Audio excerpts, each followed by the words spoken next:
Hey everyone, it's Kai from WCC, and today we'll be looking at the post-banlist clan situation. Basically, if your clan got hit, we want to see if your clan is still okay. Bear in mind, we're not talking about decks, we're talking about clans overall. So let's say your Bermuda deck got hit, you were playing Riviere, and then do you have other options to play, and are they still half decent? So you don't have to like jump clans, because Vanguard clan identity is a big thing. People love their own clans, kind of thing. So can you still play your own clan? So we're gonna explore some options that are available for your clan, and then kind of rate the clan's overall effectiveness in the current metagame. I'm gonna just use the following scale. We got the Miwa face, which is good, which means your clan is still pretty much didn't get hit. It doesn't feel like a hit. You have other great options available. You can probably take it to Springfest and not feel bad at all. Then we've got the Tetsu face, like a maybe. Maybe your clan's still good. You got any more testing? Maybe it's still decent. Got hit, but there's other options that are kind of okay, or you don't know. Maybe after testing you find out that you have no options, it's just bad. So got to put some work there. And then the last one is just the Lamau Ibuki face. We've got your clan is now junk. Can't really think of any good ways to salvage it. Just put in a lot of work and maybe you'll find something, but it's likely not working well. So those are the three things that I'm going to rate it by. Let's move to the first one. So the first one is for all formats, Bermuda Triangle. Riviere got hit but with an errata. So that just applies to the card text. Errata hits both formats, and then although Riviere still got nerfed, technically for standard at least, it is still a playable deck. For premium, I think it's still a playable deck. But overall, Bermuda Triangle is big. Bermuda Triangle has a lot of archetypes. You got Pacifica, you got Highlander, you got Melody, you got Coral, at least for standard there. So you have a lot of archetypes you can use. Same thing for premium. You just need to put more work. There's not like just Riviere, because Riviere is just like in your face. This card is good. This card is pushed. But now you kind of have to explore a bit more for premium. But for standard, you still have a lot of options. So overall, it feels like Bermuda, it opened up Bermuda a lot more rather than just go play Riviere. And then also Lieselot and Sonata choice restriction was lifted for standard. So again, more options available. So overall, Bermuda is in a great position. You can build another build and take it to Springfest and not feel bad. So it's in good shape, and we got the Mio face saying it's good. All right. So let's move on to standard. Let's talk about Murakumo. So Shiryuki got restricted to 1. One thing that is big now for standard is that pretty much every single Excel clan got nerfed because of Excel 2. So that puts them in a really weird position where Force is actually feels good again, because back then Excel 2 basically just covered the weaknesses for every single Excel clan, and then since Excel clans got advantage and defensive options, then they don't care about if they were playing against Force, and then against Protect they just destroyed them. So they had basically no weaknesses. But after this hit, a lot of Excel decks now have weaknesses, and that means Force is back into the picture more.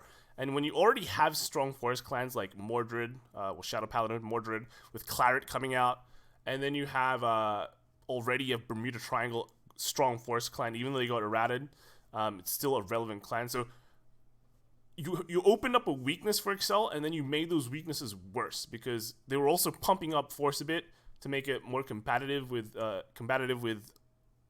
Excel 2s, and then now that Excel 2 weakness is gone, that Force power is magnified. So when you don't have something like a good defensive option against Force, it's gonna hurt a lot. And then the other thing is that for a build like Hyuga, Shiryuki, or basically for every single Murakumo build, Shiryuki was your go-to secondary grade 3. But especially for Hyuga, it was really good because when your opponent starts damage dying you, so you can't change your names, Shiryuki just comes down, turns just minus this 10 to your opponent, and you can still go ham. So Shiryuki had this great multi-role usage that just gets absolutely shafted when it goes to 1. And there is not many good replacements when it comes to good grade 3s in Murakumo. So let's say Hyuga, what are you going to play? Are you going to play Zanbaku? Are you going to play Mohyakis? They're not great choices, right? So overall, I think Murakumo is not in a great position. So simply because they have a weakness, and that weakness got magnified now again because, strong Force clans are coming out. And there's not really any good replacements for Murakumo at all. So this is I'm gonna have to give it a maybe, but not really. I'd think twice if I want to take it to Springfest. The thing is, I'm giving it a maybe because Murakumo has always been meta, and they always somehow stays meta. So, a bit more testing, but I'm kind of leaning it to no. You don't really have any great replacements, and you don't really have any great matchups that you're going up against. Next, we have Pale Moon. Dorian restricted to 1. Yeah, like, there's not really any good replacement grade 3 for this that offers, Dorian's consistency and draw power. The strongest thing about Pale Moon is that no matter what grade 3 you rode in your deck, you always got a good grade 3. So even if you rode the Queer first, you can still call out your Dorian and still draw. Now, like, if you ride Dorian, that's, like, even better, because then you can set it up. But now you don't. Like, what are you going to play? Golden Beast Tamer? Feels bad. You only have 1 Dorian, so that only means you have 1 turn where you can get a draw off. And then if you manage to just randomly draw it going first, then okay, that's great. But again, it's still that problem where you only have 1 Dorian. So once you use it, it's gone. On the rearguard circle at least. So yeah, you don't really have any great replacements going. Like, you can run counter charge, but again, you don't have Dorian to suck in your field. So you just there's no good way. There's no good replacement at all. I can't really think of a great replacement for Dorian. I mean, you can play like end of stage, I guess. Maybe. No, I don't know. So yeah, no, this is in the junk tier. Unfortunately, Pale Moon, like, current version of Pale Moon is just not great. Pray for more support. It's in, like, Ibuki Phase, Lameo, junk tier. Next, we have standard Tachikaze. Anger Blader restricted to 1. You're basically getting no support for a while, which really sucks for Tachikaze. And for your grade 3s, what are your replacements for Anger Blader? There are no replacements for Anger Blader. The only other card that you can add in more is Gigarex. Now, here's the thing, though. I actually think there is more potential in the Tachikaze overall card pool compared to something like Pale Moon or Murakumo. I mean, sure, like for Murakumo, you still have your Zambakus and stuff, but how relevant are they in the current metagame? When you look at Tachikaze, they lost Anger Blader, but the rest of the deck, those cards themselves are actually really good. You have your sweepers that still hit big, and they still have that protection. You have Savage Trooper that also kind of gets big. You have Rorbire still to just pump up huge amounts of power. And then you have all the old cards that have been overlooked. You have Blytops. You have Savage Raider. So you've got these cards that will let you get Gauge. And then your Gigarex also gets you Gauge. And they get you, like, kind of in a more spread out amount. So you have overall more power. You just don't have the crazy restand multiple times and then on your first grade 3 ride. So you have that kind of more power overall, and then because you still have your sweepers, you have a place where you can put your equip gauge that kind of is pretty hard to get retired, because Cho also got restricted to Narukami's won't be playing Gauntlet Buster Dragon unless they are, in which then you feel bad. But mainly the main build of that deck doesn't run Gauntlet Buster, so you have a safe place to put your gauge, and then you have a place where Gigarex can kind of spread out power, and just overall you deal high amounts of power, and then you go through your deck, and then at some time you might be able to get back your Anger Blader from one of your equipped gauges and then go for the game there. And you still have your super high roll possibility where you just draw your Anger Blader and then just still go ham anyway and win.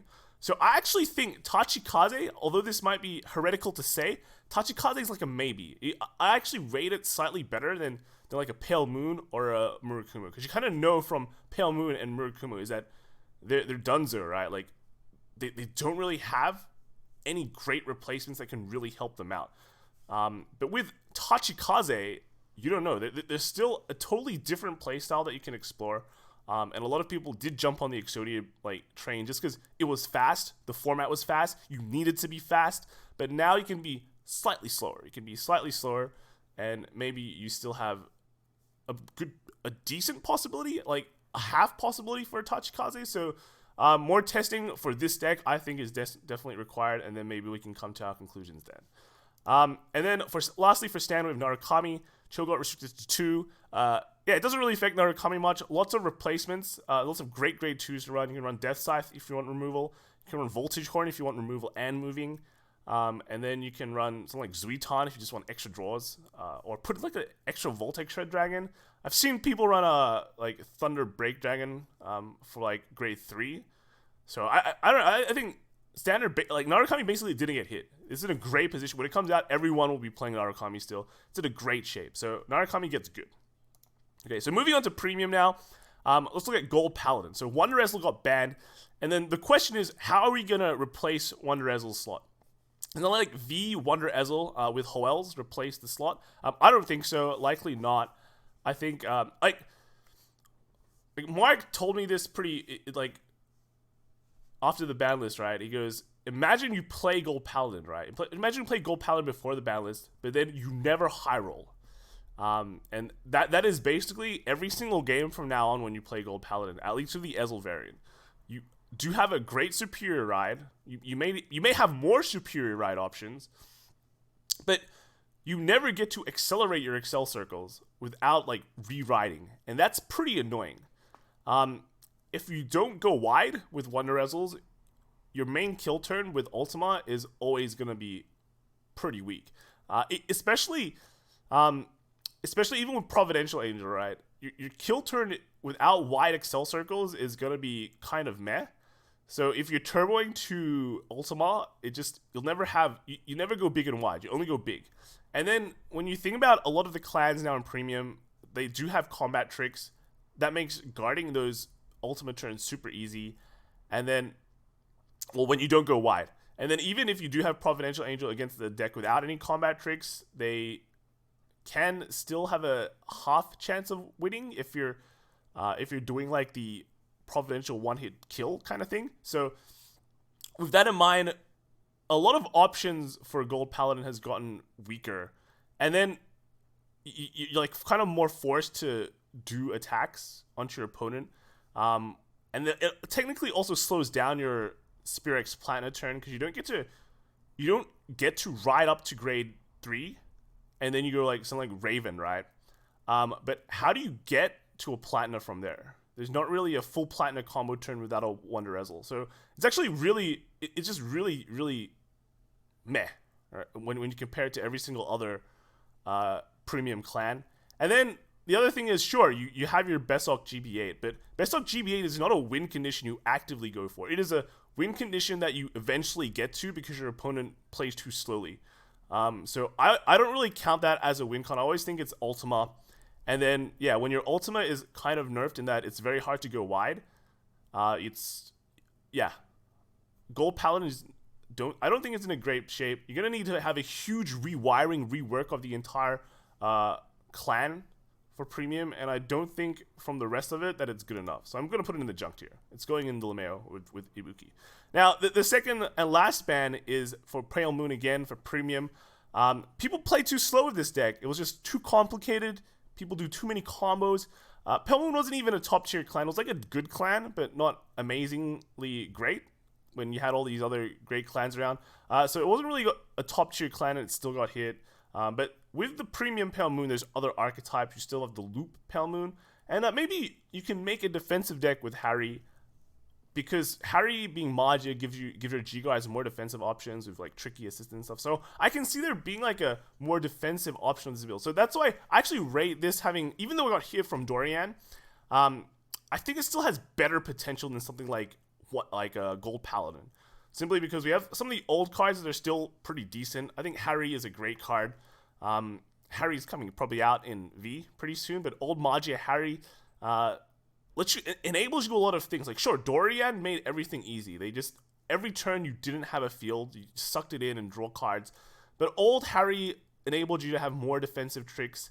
And then, sure, it didn't give you Excel circles, but at least you still have old Pale Moon combos that enable a lot of multi-attacks. So losing off on the Excel circle might not be that much of a big deal when you have such a big boost to your defensive power, especially against like some of the big clans still didn't hit, like Neo Nectar, Dark Irregular. So your defensive options might be able to shut down their plays pretty well. So I think Premium Pale Moon is actually in a maybe. I think that there is potential for this clan to do well in premium. And yeah, that's about it. That's about it for all the thoughts of the ban list. I think some clans clearly got dunked, and some clans didn't. But there's a lot of things that should be tested out, and a lot of ideas that just seem kind of good now, especially with Gold Paladin really out of the picture from oppressing in premium, and then a lot of the quick clans in standard getting nerfed as well. I think there's a lot of possibilities that we can see, a lot of avenues people could test out, and overall it's like it's a better format than before. So let me know in the comments below about your thoughts on some of the replacement cards you can add to your deck, and see you guys in the next video.